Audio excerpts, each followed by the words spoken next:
জানেন ইতিহাস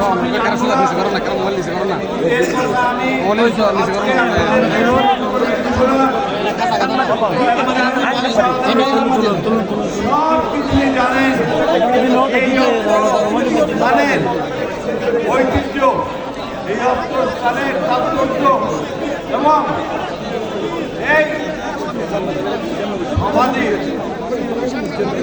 পরবর্তী ঘটনাগুলো এই দেশের মানুষের অজানা কিছুই নেই। তবে আজকে এসেছি আপনাদের মাঝে জাতীয়তাবাদী দলের একজন সংসদ সদস্য হিসেবে। 1996 এসেছিলাম, আজকে 2026 এসেছি। দীর্ঘ কত বছর পর হিসাবটা আপনারা করে দেখেন। অন্যায়, মিথ্যাচার, অপরাধ থামা চাওয়া দেওয়া যায় না।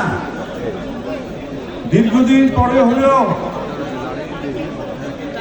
সত্য, ন্যায় মাথা চাড়া দিয়ে উঠে। আজকে আমরা যারা এখানে এসেছি, আমরা সত্যের ন্যায়ের পক্ষে যারা ছিলাম দীর্ঘ বছর কি বছর, আমরা আজকে আপনাদের সম্মুখে আবার ফিরে এসেছি। ইনশাআল্লাহ আপনারা যদি এই মনোভাব মনোবৃত্তি নিয়ে থাকেন, আগামী দিনে আমাদেরকে কেউ মাথা নত করতে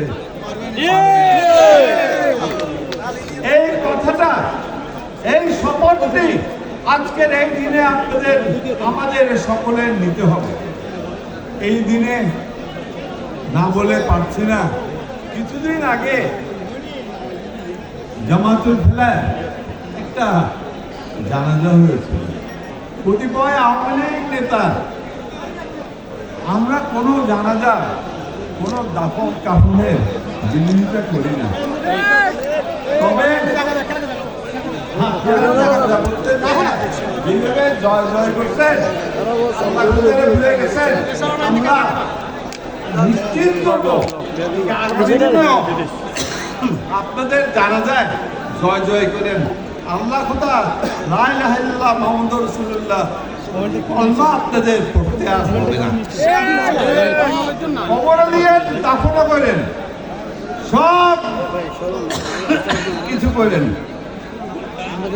বক্তব্য দীর্ঘায়িত করবো না, তবে এই অবস্থান থেকে অবশ্যই অবশ্যই আমি অনুরোধ জানাবো যে একটু মনটা ভরপুর করার জন্য আপনারা সকলেই একটু আল্লাহ তাকবীর ঝুলবেন, খুবই খুশি হব।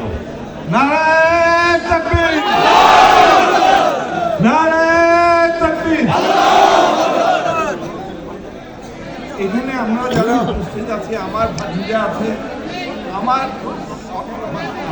সঠিক হচ্ছে না, ভাতিজা বলার ইউনিয়ন নির্বাচিত এমপি আছেন, আর এখানে আশেপাশে অন্য এলাকার কোনো এমপি আছে কিনা আমার জানা নেই। যদি তারা আজকে এখানে এসে দু চারটি কথা বলে যেত, তাহলে আরো জিনিসটা সুন্দর হতো। আমি তাদেরকে অনুরোধ করবো আরো যারা আসবেন তারা যেন এখানে এসে দু চারটি কথা বলে যান, আমরা সবাই খুশি হব। ধন্যবাদ। আসসালামু আলাইকুম।